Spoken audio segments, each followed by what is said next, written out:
Hello, everyone, and welcome back to Gladiator Guild Manager by Entertainment Forge. Now, last time I had been filming my second playthrough of the game where I was playing on hard level, and I had finished that video series off actually. I have not yet posted them all, but I have filmed the set. And a couple days ago, I started playing the game for the third time, this time on difficulty Nightmare, the fourth of the 5 levels. And last time I was supporting the Baroness. I had supported the people in my first playthrough, and this time I had decided to support the Necromancer. Now, I have not filmed this series because I didn't feel like it would look very different from what I did before, so that I kind of had covered all the tactical and strategic considerations in those videos already. But I did decide eventually, some of the fights that I've been getting into have been very, very fascinating. So I did want to highlight this one because I just jumped into it and I think it has the potential to be something interesting. Hope you guys agree. So let's take a look.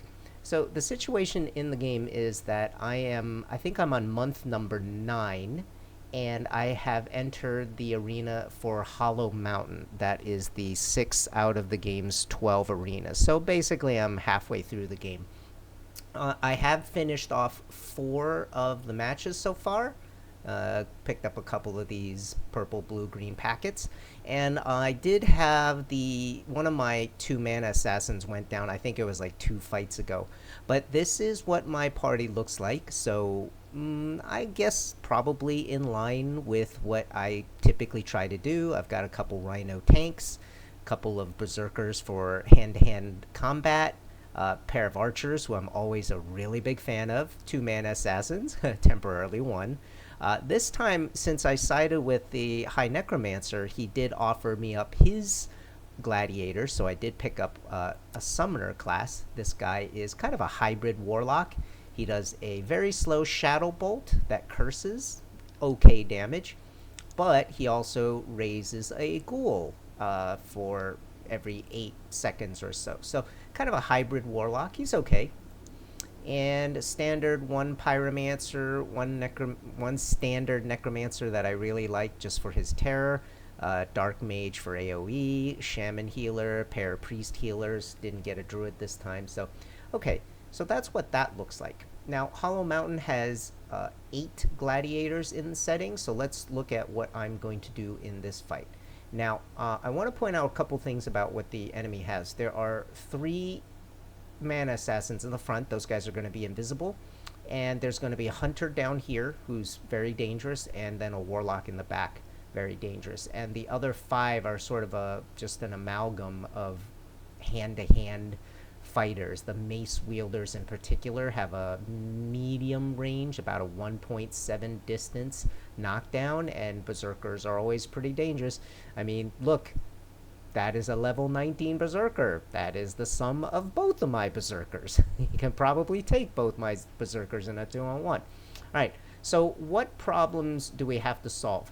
Well, the immediate problem, the way I see it, is that these mana assassins are going to go after an incredibly vulnerable target, and that has to be dealt with first. Now, very luckily, I have been able to pick up a few of these Book of Invincible Shield universal items. So it gives you perfect immunity for the first 4 seconds of the fight. I have upgraded it to blue, so it's 6 seconds.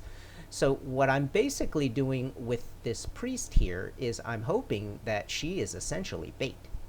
I am going to put her right up in the front, and I want all of them to just completely go after her instantly and then show themselves, and she will not take any damage from that.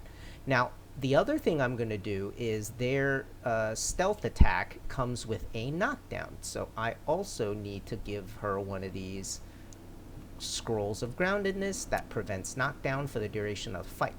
So that's one problem solved. Hopefully they will appear, and I've got enough DPSers, and, mana assassins, they only have very, very low health. They are the epitome of glass cannons. They're going to go down very easily.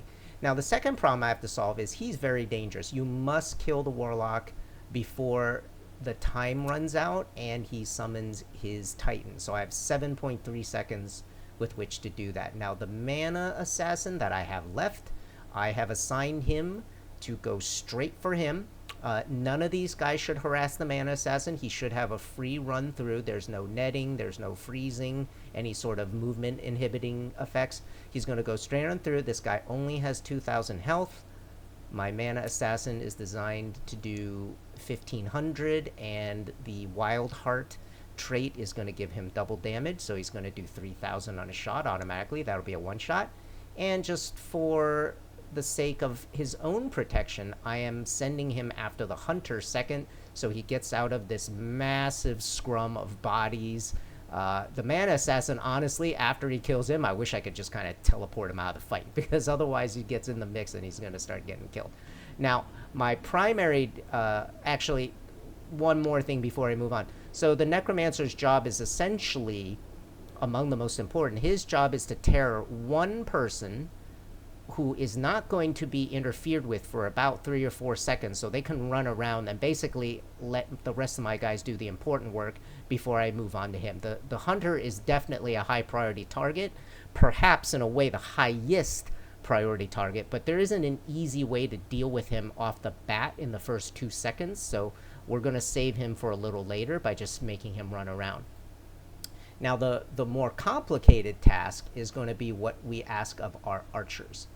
Now, the thing is, I do want them to kill the Hunter first, but the problem is when you terror a unit, he's going to run around in a completely random pattern, and since I do set my archers a little bit further back, their arrows, given the amount of time it's going to take to reach the target, he may switch directions, he'll jink them, and the arrows will miss. So you do not want to waste that opportunity and send the initial arrows in his direction. On the other hand, targeting anyone else creates another problem. They will continue to target those guys until they're dead. So what I've decided to do is to just say this. They will all target the Warlock first. But that Warlock should die very soon because of the Mana Assassin. So they're not really targeting the Warlock. In fact, I will actually pinch them in just a little bit. I actually just want them to send some bullets into the middle just to give enough time for the Hunter to run around for the bit. And so therefore I've assigned these guys next. They're all going to die. They may even die before the archers get to them. I don't know. I've got some damaging things on my tank. But after these guys are dead, I've set everyone else to a bit of a lower priority. They're going to go after the Hunter, and after the Hunter's dead, they're going to prioritize this very dangerous Berserker. He is a level 30, I believe. No, he's a 19. So I've just kind of picked him out next. Now, the final thing to point out is my Tank Rhino has a pair of very useful universals. The first is a Book of Fire, so after 2 seconds of the fight, he's going to do a little poof of a radius 2.25, set everyone on fire. Nice burn for 22%. And this malfunctioning mechanical suit is another thing that every time he gets hit, he's going to start triggering a retaliatory effect, knocking everyone down, including himself. But look, I don't honestly care if my tank is knocked down. He doesn't do much except soak damage anyway. So, hopefully, Priestess will get ganked. She will not be knocked down. We'll move back. The other thing I'm going to do to help us out a little bit is because these guys are all mace wielders. I say I don't mind him getting knocked down, but that is a little excessive. With 4 mace wielders, he'll never be able to get back on his feet. So I am also going to give him a knockdown scroll. And Dark Mage is going to not target these 2 standalone characters. She's going to target anybody here. Doesn't honestly matter. Maybe put you a little far back. And I think we are ready to go. Let's see what happens. Right, Mana Assassin's going into the back, just like Hunter got 1 shot off, missed, but he's now running in terror. Warlock's gonna die. The Mana Assassins are not going after my...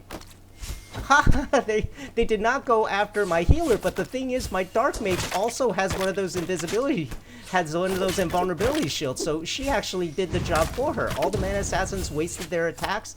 The Dark Mage is perfectly fine, and they are all dead, and now it is basically cleanup of a bunch of level 18 mace wielders going around, and wow. Did that work? Oh, our Man Assassin didn't make it. I am not surprised. He killed that guy. I don't even know if he went after the hunter or not. He might have. I think the hunter might have. I see the body right here. I think the hunter died so fast that the man assassin just kind of turned around and went into that scrum, and he was a goner. They don't survive situations like that. But this was an extremely difficult fight with many high level characters doing hundreds and hundreds of points in DPS over a period of a couple seconds. And with us the way we were, I'm quite happy. The Invincis shield absorbed 1,000 here, 2,700 here. That's excellent. You know a fight is vicious whenever the top scorer on your team is your tank. I mean, yes, his little Book of Fire was able to do some good damage. That's true. But his damage taken was sky high. I mean, that's a lot of damage in a very short period of time. He does have 7,000 to survive it, but whew, that's the kind of thing that happens in these fights at higher levels. Everything by the skin of your teeth. Well, that'll be all for this episode. I hope you guys were entertained, and if you were, maybe I'll see you next time.